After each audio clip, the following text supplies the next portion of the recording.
మీకుండే ఎటువంటి గ్రహ బాధలైనా గృహ బాధలైనా శాశ్వత పరిష్కారం కోసం సంప్రదించండి శ్రీనివాస జ్యోతిషాలయ. సార్ నమస్తే. నమస్తే.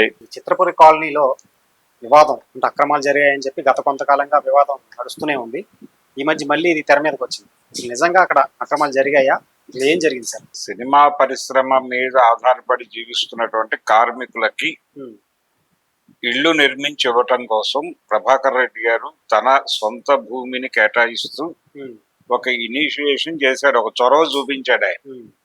ఆ చొరవ ప్రదర్శించిన తర్వాత దానికి ప్రభుత్వం ఎన్హాన్స్ చేసుకుంటూ వెళ్ళింది. వెడుతూ అర్హులైనటువంటి వాళ్ళందరికీ, అంటే సినిమా పరిశ్రమలో ఏదో ఒక పని చేస్తూ ఉన్నవాళ్ళు, సినిమా పరిశ్రమతో కనెక్ట్ అయి ఉన్నవారు, అంటే ఇది ఏ ట్రేడ్ లోనూ నన్ను జరుగుతుంది. ఇప్పుడు జర్నలిస్టులకి హౌసింగ్ సొసైటీలు అడపాదడపా ప్రభుత్వాలు స్థలాలు ఇవ్వటం లాంటివి జరుగుతుంది కదా, అలాగే వీళ్ళకి కూడా సినిమా కార్మికులకి, నిర్మాతలకి, వాళ్ళకి విడివిడిగా ఇచ్చి ఉన్నారు. గతంలో ఫిలిం నగర్ లో అలాట్మెంట్స్ ఇచ్చారు, అలాగే సినిమా రచయితలకి ఇచ్చారు, నటీనటులకి ఇచ్చారు, అందరికి ఇచ్చారు. కానీ కార్మికులకి ప్రాపర్ గా అకామిడేట్ చేయటం జరగలేదు ఆ రోజున. దాన్ని దృష్టిలో పెట్టుకునే ప్రభాకర్ రెడ్డి గారు కొంచెం చొరవ తీసుకుంటే, అంటే ప్రభుత్వం చొరవ తీసుకోవటానికి తను ఇనిషియేట్ చేసి తన భూమిని, తన పర్సనల్ భూమిని ఇచ్చాడు ఆ రోజుల్లో. ఆయన ఇచ్చి మొదలు పెట్టించాడు. ఒక అంకురార్పణ జరిగింది, ఒక కొబ్బరికాయ కొట్టారు అక్కడ. కొట్టిన తర్వాత దానికి ఒక కమిటీ ఏర్పడింది. ఆ కమిటీ తరఫున అలాట్మెంట్స్ జరిగినాయి. అయితే ఇక్కడ జరుగుతోంది ఏంటంటే, చాలా వరకు సినిమా పరిశ్రమకి చెందినటువంటి వాళ్ళ పేర్లతో జరిగిన అలాట్మెంట్స్ లో వాళ్లే ఉండటం లేదు. అవి మళ్ళీ చేతులు మారిపోయి ఎవరెవరో వస్తున్నారు లోపలికి. అలాగే సినిమా కార్మికులకి వాళ్ళకు వచ్చేటువంటి వేతనాలు, వాళ్ళు చెల్లించేటువంటి వాళ్ళకు ఉన్నటువంటి కెపాసిటీస్ మేరకు నిర్మాణాలు జరగాలి. కానీ అక్కడ పెద్ద ఎత్తున డబుల్ బెడ్రూమ్లు, ట్రిపుల్ బెడ్రూమ్లు, అలాగే విల్లాలు, ఇలాంటి నిర్మాణాలన్నీ జరిగిపోతున్నాయి. ఈ నిర్మాణాలు జరుగుతున్నటువంటి క్రమం ఇది పెద్ద పెద్ద వాళ్ళకి అలాట్మెంట్స్ వస్తున్నాయి అక్కడ. అంటే సినిమా పరిశ్రమకు చెందిన వారు అనే పేరుతో అన్ని ట్రేడ్స్ వాళ్ళని, ఆల్రెడీ చాలా ట్రేడ్స్ కి ఫిలిం నగర్ లోనూ అక్కడ అలాట్మెంట్స్ వచ్చినాయి. అవి అమ్మేసుకుని వెళ్ళిపోయిన వాళ్ళు చాలా మంది ఉన్నారు, అవి కూడా. అయితే ఇక్కడ అలాట్మెంట్స్ లోకి మళ్ళీ వచ్చేసారు చాలా మంది. వచ్చేసి ఏదో పాటలు రాసే వాళ్ళు కొంచెం డబ్బులు మొబిలైజ్ చేసుకోగలిగినటువంటి వాళ్ళు, విల్లాస్ అయితే డబ్బులు ఎక్కువ వస్తాయని అసోసియేషన్ అనుకుని అలా చేసి కొంతమంది జర్నలిస్టులు అకామిడేట్ అయిపోయి దానిలో ఇలా రకరకాలుగా దాని ప్రధాన ఉద్దేశం సినిమా కార్మికుల్ని అకామిడేట్ చేయాలి అనేది జరగకుండా ఇప్పటికీ 6,000 అప్లికేషన్లు పాతవి పెండింగ్ లో ఉన్నాయి అనేది కార్మిక సంఘాల నుంచి వస్తున్నటువంటి గొడవ. వాళ్ళు ఒక వారం క్రితం ఎఫ్డిసి ముందు ధర్నా కార్యక్రమం చేశారు. ఈ ధర్నా కార్యక్రమంలో వాళ్ళు ప్రధానంగా డిమాండ్ చేసింది ఏంటంటే, ఇప్పుడు ప్రభుత్వం ఒక 2.5 ఎకరాలు 3 ఎకరాలు ఎన్హాన్స్ చేసింది. కనీసం దానిలో మళ్ళీ వ్యాపార సంబంధించినటువంటి కాంప్లెక్స్ లో కడుతున్నారు. కట్టి అవి ఎవరికి ఇస్తారు? బయట వ్యాపారాలు చేసుకునే వాళ్ళకి ఎవరికో ఇస్తారు. దానివల్ల ఏమిటి ప్రయోజనం కార్మికులకి అనేది వీళ్ళు రైజ్ చేస్తున్నటువంటి ప్రశ్న. డబుల్ బెడ్రూమ్ ఇళ్ళలో మరొకటో కట్టండి, మా కెపాసిటీ. ఇప్పుడు వాళ్ళు తిరిగి డబ్బులు కట్టడానికి కూడా వాళ్ళ కెపాసిటీస్ చూడాలి కదా. ఈ కెపాసిటీస్ ఇవేవి పట్టించుకోకుండా మీరు వ్యాపార ధోరణిలో వెళ్ళిపోయి కమర్షియల్ కాంప్లెక్స్లు నిర్మాణం చేసేస్తే దానికి వలన ఏమిటి ఎవరికి ప్రయోజనం? ఎవరి ప్రయోజనం కోసం అసలు అది మొదలైంది చిత్రపురి కాలనీ అనేది. ఆ ప్రయోజనాన్ని తొంగలో తొక్కి ఇప్పటికీ ఇన్ని వేల అప్లికేషన్లు పట్టించుకోకుండా ఎప్పుడో డబ్బులు కట్టారు చాలా మంది.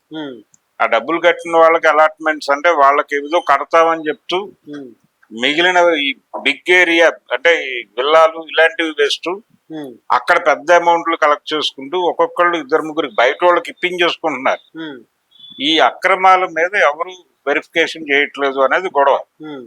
అలాగే ఈ వల్లభనేని అనిల్ అనేటువంటి వ్యక్తి ఎవరైతే అక్కడ ఆ అసోసియేషన్ తాలూకా వ్యవహారాలు చూస్తున్నారో వారి మీద గతంలో ఈ అక్రమాలకు సంబంధించి రకరకాల కేసులు నమోదయ్యాయి, కానీ వాటి వెయిట్ని కూడా ఎవరు పట్టించుకోవటం లేదు అనేది కార్మికుల వైపు నుంచి ఉన్నటువంటి ఆరోపణ. కాబట్టి వాళ్ళు మొన్న ఎఫ్డిసి ముందు చేసినటువంటి ధర్నాలో కోరింది ఏంటంటే దాదాపు 300 కోట్ల స్కామ్ జరిగింది అక్కడ అనేది కార్మికులు చెప్తున్న విషయం. కాబట్టి దీని మీద ప్రభుత్వం ఒక ఎంక్వైరీ కమిషన్ వేయాల్సిన అవసరం ఉంది. ముందు ఈ బాడీని సుప్తచేతనావస్థలో ఉంచి ఒక ఆఫీసర్ ఎవరినైనా స్పెషల్ దీనిలో నియమించి ఆ జరిగినటువంటి అలాట్మెంట్స్ ఎవరెవరు ఉంటున్నారు, ఎవరెవరు ఎలా ప్రవేశించారు, ఎవరి పేరుతో ఎవరు కొని ఎవరు ఉంటున్నారు దగ్గర నుంచి ఒక దర్యాప్తు జరగవలసినటువంటి అవసరం ఉంది. అలాగే ఏ నిర్మాణాలు ఏ పర్పస్ తో టేకప్ చేశారు, దాని ఒరిజినల్ గా బైలాస్ ఏమిటి, ఆ బైలాస్ మేరకు లోపల జరుగుతున్నటువంటి యాక్టివిటీకి దీనికి ఏవైనా పొంతన ఉందా, ఈ పద్ధతిలో ఇప్పుడు నిర్మాతలకి బయట ఎక్కడో టవర్స్ నిర్మించి ఇచ్చారు, ఇలా రకరకాలుగా ఏ ట్రేడ్ వాళ్ళని అక్కడ అకామిడేట్ చేస్తున్నారు ఇక్కడ తప్ప. దీనిలోకి వచ్చేసరికి అందరూ వెలిపెట్టేస్తున్నారు. ఇలా కార్మికులకు చెందాల్సింది ఎవరెవరికో చెందిపోతోంది అన్న వాళ్ళ ఆరోపణలో నిజం ఉందని వాళ్ళైతే ధర్నాలు చేస్తున్న మాట వాస్తవం. 300 కోట్ల స్కామ్ జరిగింది అని చెప్తున్న మాట వాస్తవం. అలాట్మెంట్స్ కావడం లేదు అని చెప్తున్న మాట వాస్తవం. 6,000 పైన అప్లికేషన్లు పెండింగ్ లో ఉన్నాయని చెప్తున్న మాట వాస్తవం. వాళ్ళు రికార్డెడ్ గా నిలబడి గొడవ చేస్తున్నారు. అక్కడ మన ఎఫ్డిసి దగ్గర జరిగిన ధర్నాలో కూడా వాళ్ళు ఆ కాగితాలు అవి ప్రదర్శించారు. కాబట్టి ఆల్రెడీ అందులో జరిగిన అలాట్మెంట్స్ కొన్ని తెలుసు నాకు. అంటే బయట వాళ్ళు అందులో నివసిస్తూ ఉండగా వెళ్ళి కలిసి కొన్ని కొనుగోళ్లు జరగటం కూడా నేను ప్రత్యక్షంగా చూశాను. బయట అంటే సినిమా పరిశ్రమతో ఏ సంబంధం లేని వాళ్ళు కూడా అక్కడ కొనుగోలు జరపటం అనేది నాకు తెలుసు. అంటే వాళ్ళు ఎవరో పేరుతో తీసుకుని ఉండొచ్చు, ఏదో లింకులు ఉంటాయి. ఇలా అంటే ఫిలిం నగర్ లో కూడా అలాంటివి జరిగినాయి. ఫిలిం నగర్ లో కూడా ఎవరో పేరుతో అలాట్మెంట్ ఉంటుంది, ఇంకెవరో తీసుకుంటారు, దాన్ని టేక్ ఓవర్ చేస్తారు. పొలిటీషియన్స్ చాలా మంది అక్కడికి వెళ్ళారు ఫిలిం నగర్. ఇప్పుడు ఎలా ఉంటుందంటే ఇది ఒక నిర్మాతకి వచ్చింది అక్కడ స్థలం. ఆ నిర్మాత గారు ఆ స్థలం వచ్చే నాటికి ఆయన సినిమాల ప్రొడక్షన్ ఆపేసి అమెరికాలో సెటిల్ అయ్యాడు. ఆయనకి దగ్గర సమీప ఆయన మిత్రుడు ఒక ఆయన రాజకీయ నాయకుడు ఉన్నాడు, పొలిటీషియన్. ఆయనకి హైదరాబాద్ లో ఇల్లు అవసరం.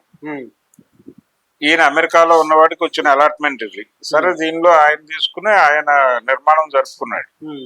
ఇలాంటి కేసులు చేయడం ఉన్నాయి. ఇలాగే జరుగుతుందా చిత్రపురిలో కూడా ఇదే జరుగుతోంది అనేది వాళ్ళ గొడవ. కాబట్టి ప్రభుత్వం ఇమ్మీడియట్ గా ఇప్పుడు ఎలాగూ కార్మికుల గొడవల మీద చర్చ జరుగుతోంది. కార్మికులకి ఈ 9 to 9 కాల్ షీట్లు ఈ గొడవలో కూడా ఫెడరేషన్ ఫేస్ లో ఉన్నారు. ఈ వల్లభనేని అనిల్ వీళ్ళే ఉన్నారు. కాబట్టి వీళ్ళు ఒక రేంజ్ కి వెళ్ళిపోయారు. వీళ్ళు ఫెడరేషన్ పేరుతో కార్మిక సంఘాలను వాడేసుకుంటున్నారు తప్ప వాళ్ళు వీళ్ళకేమీ ఉపయోగపడటం లేదు అనేది ప్రధానమైన ఆరోపణ కార్మికుల నుంచి వినిపిస్తోంది. అది చిత్రపురి కాలనీ ఎపిసోడ్ లోనూ వినిపిస్తోంది, మొన్నటి దాకా జరిగిన సమ్మె నిర్వీర్యం చేయటంలోనూ వినిపిస్తోంది. ఈ సమ్మె ప్రభుత్వం నిర్మాతలకు అనుకూలంగా తీర్మానం చేయటానికి కూడా వీళ్ళే సహకరించారు అనే ఆరోపణ కార్మికులు చేస్తున్నారు బహిరంగంగా.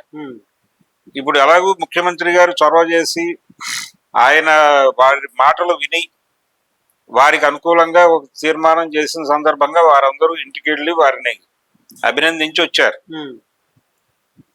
ఆ సందర్భంగా వీళ్ళని కొంత కంట్రోల్లో ఉంచాలి అనే ఉద్దేశంతో ఆయన కార్మికులతో కూడా మాట్లాడుతాను అన్నాడు. ఈ కార్మికులతో మాట్లాడుతాను అనేది ఫెడరేషన్ తో మాట్లాడటం కాకుండా కార్మిక సంఘాలతో మాట్లాడే సందర్భంలో ఈ చిత్రపురి కాలనీ ఎపిసోడ్ కూడా ఒక డిస్కషన్ లోకి పెడితే వాళ్ళు అనేక విషయాలు చెప్తారు. ఇది కార్మిక సంఘాల నుంచి ప్రతి కార్మిక సంఘం నుంచి కనీసం 2-3 సభ్యుల్ని కనుక ఇన్వాల్వ్ చేస్తే అప్పుడు చిత్రపురి కాలనీ భాగవతం చాలా చెప్పగలరు వాళ్ళు.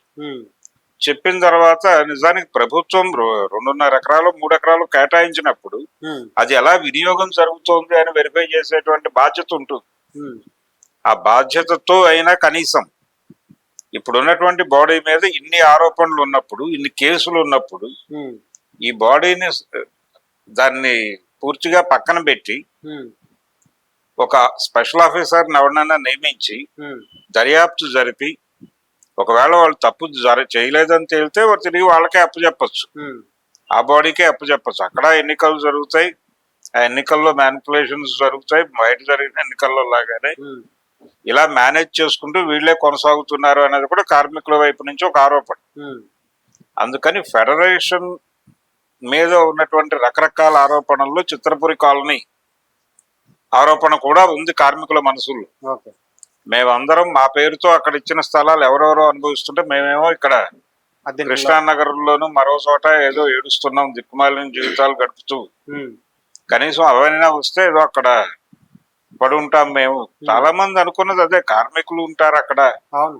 చిత్రపురి కాలనీ అంటే కార్మికులు ఉంటారని అనుకుంటారు, కానీ కార్మికుల కోసం ఇప్పటికీ బస్సులు ఇక్కడికే వస్తాయి, ఆ, కృష్ణానగరే వస్తాయి తప్ప అక్కడికి వెళ్ళే పరిస్థితి లేదు. వెహికల్స్ తక్కువే. ఉమ్, కాబట్టి అది కార్మికుల కోసం అనుకున్నది కార్మికులకి దక్కేలాగా చేయటానికి ప్రభుత్వం చొరవ తీసుకుంటే ఉమ్, బాగుంటుంది. ముందు అర్జెంట్ గా ఈ బాడీని కొంచెం అలా సుప్తచేతనావస్థలో పెట్టి ఉమ్, ఇమీడియట్ గా వీళ్ళు ఒక స్పెషల్ ఆఫీసర్ ని వేసి ఉమ్, ఆ వ్యవహారాలు అన్నిటి మీద వీళ్ళు ఏవైతే ఆరోపణలు చేస్తున్నారో వీళ్ళ దగ్గర నుంచి ఇన్ రిటర్న్ తీసుకుని ఉమ్, ఈ 300 కోట్ల స్కామ్ నిజమేనా, ఉమ్, అలాట్మెంట్స్ విషయంలో వీళ్ళు చెప్తున్న మాటలన్నీ నిజమేనా, ఉమ్, ఈ డూప్లెక్స్లు ఈ వ్యాపార సముదాయాలు నిర్మించడం వెనకాల ఉమ్, వీళ్ళ ఇంట్రెస్ట్లు ఏంటి, ఉమ్, దాని వలన కార్మికులకు అనుకూడదు ఏమిటి, ఉమ్, అలాగే ఉమ్, ఫెడరేషన్ వారు కార్డుల అమ్మకం పేరుతో జరుపుతున్నటువంటి దందా ఏమిటి, ఉమ్, దాని మీద కూడా ఒక దర్యాప్తు జరగవలసిన అవసరం ఉంది. ఎందుకంటే ఉమ్, సమ్మె పీక్స్ లో ఉండగా నిర్మాతలు కూడా కొంతమంది మాట్లాడారు ఇది. ఉమ్, ఏది చిత్రపురి కాలనీ గురించి కాదు, ఉమ్, ఈ కార్డుల దందా గురించి మాట్లాడారు. అవును. కాబట్టి అది 3-4 వైపుల నుంచి వచ్చింది ఆరోపణ. ఉమ్, దాని మీద కూడా దర్యాప్తు చేయండి దీంతో పాటు కలిపి. ఉమ్, అంటే టోటల్ గా ఫెడరేషన్ తాలూకా నాయకత్వము, ఉమ్, చిత్రపురి కాలనీకి సంబంధించినటువంటి బాధ్యతలు చూస్తున్నటువంటి కమిటీ తాలూకా వ్యవహారాలు, ఉమ్, ఈ రెండిటి మీద ఒక సమగ్రమైన దర్యాప్తు జరిపి ఉమ్, కార్మికులకి నచ్చే పద్ధతిలో కొన్ని నిర్ణయాలు తీసుకోగలిగితే ఉమ్, ప్రభుత్వం క్రెడిబిలిటీ పెరుగుతుంది ఆ ఏరియాలో. ఉమ్, దీని వలన వచ్చే ఓట్లేమిటి పోయే ఓట్లేమిటి అని క్యాలిక్యులేట్ చేసుకుంటే ఉమ్, జరగదు విషయం. ఉమ్, రాజకీయ నాయకులు అదే చేస్తారు. కాబట్టి ఆయన నోటి నుంచి ఆ మాట వచ్చింది, కార్మికులతో మాట్లాడతాను, వాళ్ళ సమస్యలు పరిష్కరిస్తాను, న్యూట్రల్ గా ఉంటాను అని మాట్లాడాడు. కాబట్టి ఉమ్, ఆ న్యూట్రల్ ఫేస్ ఏదో ప్రదర్శించి ఉమ్, కార్మికులని అంటే ఫెడరేషన్ వారిని పిలవకుండా కార్మిక సంఘాలని ఉమ్, ప్రతి సంఘం నుంచి కనీసం 2-3 ఉండేలాగా ఉమ్, రమ్మంటే వాళ్ళు 100 విషయాలు చెప్తారు అక్కడ. అవును. వాటి మీద ఒక సమగ్రమైనటువంటి ఇది చేయాలి. అలాగే ఈ అవకాశాన్ని ఉమ్, ఇప్పుడు ఈ చిత్రపురి కాలనీ మొన్న ఎవరైతే ఎఫ్డిసి ముందు ధర్నా చేశారో ఉమ్, వీళ్ళు ఈ అవకాశాన్ని వినియోగించుకుని, ఆ, ఈ అవకాశాన్ని సానుకూలంగా వినియోగించుకుని ఉమ్, సీఎం మీద నేరుగా ప్రెజర్ పెంచేలాగా ఉమ్, ఆయన అన్న మాటలను ఉపయోగించుకుని అర్జెంట్ గా సమావేశం జరిగేలాగా చేయాలి. ఉమ్, చేయడానికి ఏం చేయాలనే కార్యక్రమం ఇతర ట్రేడ్ యూనియన్స్ తో కలిసి, ఉమ్, అలాగే సినిమాటోగ్రఫీ మంత్రి గారు ఉన్నారు ఉమ్, కోమటిరెడ్డి. కోమటిరెడ్డి గారు, ఉమ్, వారికో రిప్రజెంటేషన్ ఇవ్వటం, ఈ కార్యక్రమాలన్నీ మొదలైపోవాలి. అవును. మొదలై ఇప్పుడు వేగవంతం చేసి వాళ్ళ ప్రధాన డిమాండ్ ముందు కమిటీని ఉమ్, కంట్రోల్లోకి తీసుకుని దాన్ని అంటే ఈ దర్యాప్తు పూర్తయ్యే వరకు అది పనిలో ఉండదు అని చెప్పి పక్కన పెట్టి ఒక స్పెషల్ ఆఫీసర్ ని నియమించి ఉమ్, దర్యాప్తు జరపాలనేటువంటి డిమాండ్ తో గనక వీళ్ళు ఫైట్ చేయగలిగితే ఆ, అన్ని విషయాలు సానుకూలంగా తేలేటువంటి అవకాశం దొరుకుతుంది.